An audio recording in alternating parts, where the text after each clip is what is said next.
I'll never forget the first time that I landed at PDX after phase 1 opened, and I was able to kind of breathe in the smell of the wood, see the trees in the daylight. So there's this sense of awe, and just my shoulders, which had been tense from flying, just kind of immediately relaxed.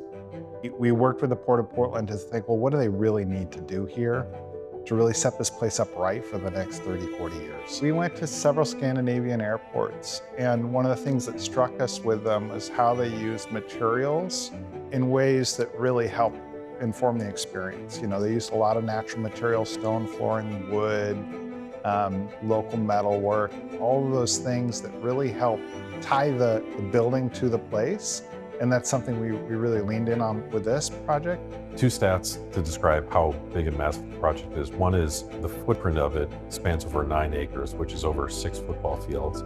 But then you also have the number of people that have worked on it. You've had over 30,000 people contribute to the design, construction, just general sourcing of all the different parts. This was a very big team for us. There was over 67 people working here in the Portland office. We had hundreds of consultants tied to the projects locally and regionally.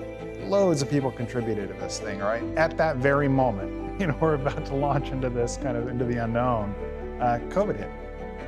Once COVID hit, absolutely changed the game. We went from being in-person coordination meetings that literally were 30 people stuffed into a conference room with hundreds upon hundreds of sheets pinned up around the walls, to doing it online in a collaborative environment and even one-on-one. We were already situated pretty good with the project because ZGF in general had already rolled out a number of cloud-based communication tools. Bluebeam's always been one of our go-to tools, and the particular project, we embraced the studio aspect of things. Where Bluebeam came in really handy was we were able to translate that stack of papers that we were tracing on into one that was now digital and in the cloud. What I created was a Bluebeam protocol manual, not dissimilar to like a BIM execution plan that I created for the Bluebeam effort. So we started with the Bluebeam dashboard with all the different links and everything for people to get used to it. I also went through and created a color scheme related to every particular discipline, had their own markup color, had custom statuses put in there that would help us sort the markups and help us be able to get through all of the markups. We needed to track the progress and making sure that everyone was keeping up with design development, detailing, picking up red lines, and Bluebeam, specifically project with the slip sheeting function, was the thing that we really used to its full potential. So what that means is that we had a PDF of the old and then a PDF of the new going back for 7 years.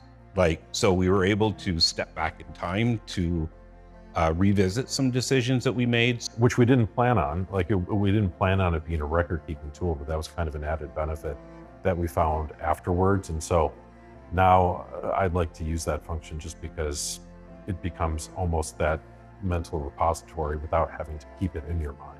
It actually enhanced our process to the point where we were getting through coordination efforts at a higher accelerated speed than what we expected.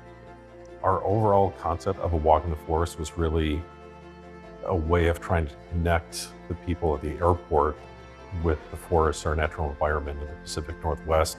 And so the Y columns were kind of the trees that were holding up this timber overstory. And then we have the skylights that kind of parted and allowed for sunlight to come in as well. This project is becoming a source of optimism for our city because so many people are involved in making and contributing to its success. Now, it doesn't have a single author, it has 30,000 authors. And all of those 30,000 people have families that all look at this thing and think, you know, that they have some part in it.